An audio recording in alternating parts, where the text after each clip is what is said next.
নমস্কাৰ সালাম জনাইছো।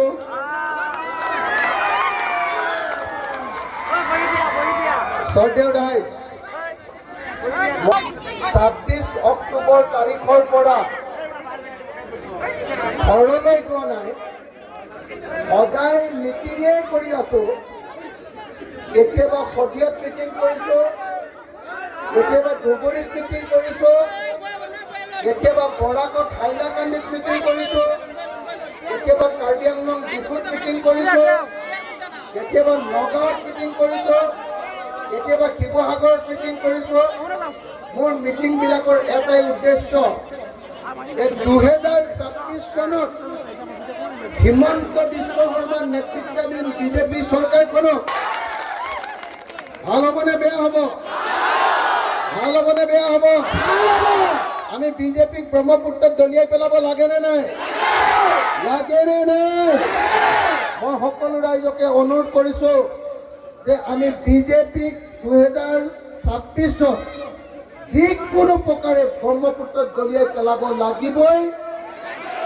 লাগিবনে নাই? লাগিবনে নাই? লাগিবনে নাই? বিজেপিয়ে এখন চৰকাৰক শাসনলৈ অনা হয় জীৱন আৰু সম্পত্তি ৰক্ষা কৰিবৰ কাৰণে, হয়নে? বিজেপিয়ে সংখ্যালঘু মুছলমান ৰাইজৰ জীৱন আৰু সম্পত্তি এফালৰ পৰা ধ্বংস কৰিছে, হয়নে নহয়?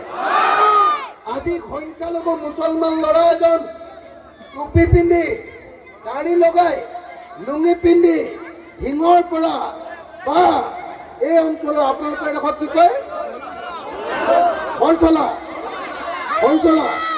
সৰু চলাৰ পৰা যদি নগাঁৱলৈ যায়, নগাঁৱৰ পৰা যদি গুৱাহাটীলৈ যায়, ভয়ে ভয়ে যাব লাগে, কিজানি বিজেপিৰ গুণ্ডাবিলাকে ক'ৰবাত আপোনালোকক কাণত ধৰাই থ'ব নেকি? হয়নে নহয়?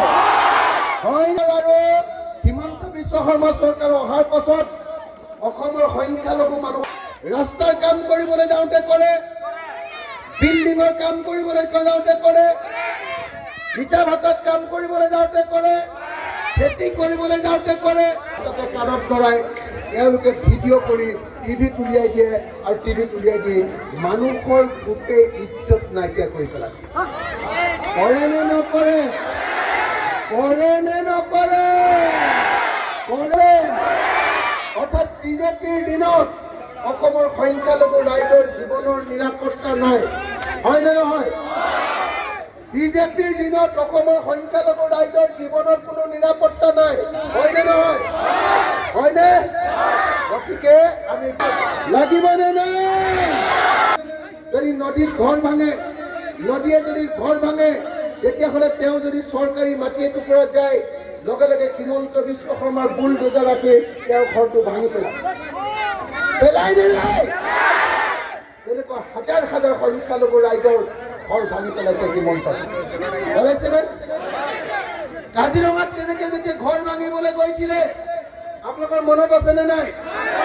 কাজিৰঙাত যেতিয়া ঘৰ ভাঙিবলৈ গৈছিলে, মই মুছলমান খেতিয়ক দিবা, পুলিচে আমাৰ কথা নুশুনি দুজনক গুলিয়াই দিছিলে, মোলৈও গুলিয়াই দিছিলে।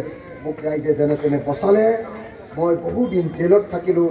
আৰু এনেকৈ বিজেপি চৰকাৰে এফালৰ পৰা সাধাৰণ মানুহৰ আহিছেনে নাই? আহিছেনে নাই? ৰাইজ সেই বিপদৰ সময়খিনিত যেতিয়া ৰাইজৰ ঘৰ ভাঙে, সেই বিপদৰ সময়খিনিত অসমত এটাই ৰাজনৈতিক দল আছে, নামটো ৰাইজৰ দল, আৰু সেই দলৰ সভাপতি অখিল গগৈ। এই অখিল গগৈ কেৱল সংখ্যালঘু ৰাইজৰ লগত থাকে, হয়নে নহয়? হয়নে নহয়? বিপদৰ সময়ত মই থাকোনে নাথাকো? থাকোনে নাথাকো? কি কাৰণে থাকো? মইতো মুছলমানৰ ঘৰৰ পৰা বিয়া পতা নাই, মুছলমানৰ জোৱাই নহয়। তাৰ পাছতো মই কিয় থাকো? কাৰণ মানুহ হিন্দুৱে কওক, মুছলমানে কওক, মানুহ মানুহ, হয়নে নহয়? মানুহ হয়নে নহয়? গতিকে একদম প্ৰথম কথাটো হ'ল, পৃথিৱীৰ কোনো মানুহৰ ঘৰ আমি এনেকৈ ভাঙিবলৈ দিব নোৱাৰোঁ। আজি বিজেপি চৰকাৰে কোনোবা এজন মুছলমান সংখ্যালঘু ল'ৰাক চোৰ বুলি ধৰি লৈ গ'ল, ডকাইত বুলি ধৰি লৈ গ'ল পুলিচে, ৰাতি 2টা বজাত গুলিয়াই মাৰি পেলালে।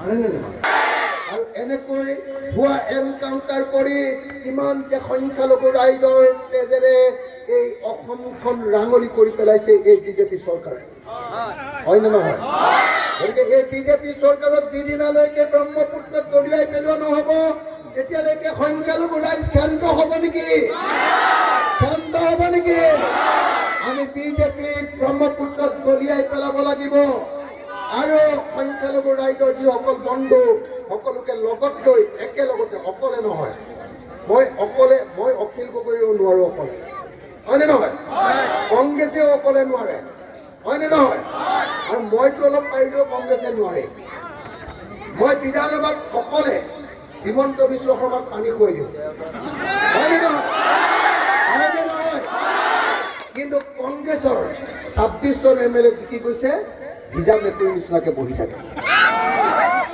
নে নাথাকে আপোনালোকৰ এইটো কি সমষ্টি আপোনালোকৰ এইটো সমষ্টি কি লাহৰীঘাটৰ MLA জনে মাত মাতেনে নামাতে মাতেনে নামাতে এই মোৰ কাষতে বহে মই বেয়াকে ক'বলৈ বেয়া পাইছোঁ মোৰ একদম কাষতে বহে বুজিছেনে নাই মোৰ একদম ওচৰতে বহে মই বদনাম নকৰোঁ কিন্তু মই আপোনালোকক ক'লোঁ এই কংগ্ৰেছ দলটোৰ এই MLA কেইটাক এনেহে জিকিব হৈছে নিজৰ পকেটৰ কাৰণেহে ভাল হয়নে নহয় সেইকাৰণে কিন্তু কংগ্ৰেছক এৰিও দিব নোৱাৰে কংগ্ৰেছক এৰি দিলেও আকৌ সিহঁতি বিজেপি পিনে গুচি যাব লগত লৈ ল'ব লাগে কিন্তু অকলে নহয় কিন্তু কংগ্ৰেছৰ বেয়া স্বভাৱ এটা আছে যেতিয়াই ভাল দিন আহে গোটেইখিনি অকলে খাই পেলাম বুলি ভাবে হয়নে নহয় যোৱা 5 বছৰত কেনেকৈ কংগ্ৰেছে খালে আমি সকলোৱে জানো হয়নে নহয় CPIM সববিলাক মানুহে আমি একলগ হওঁ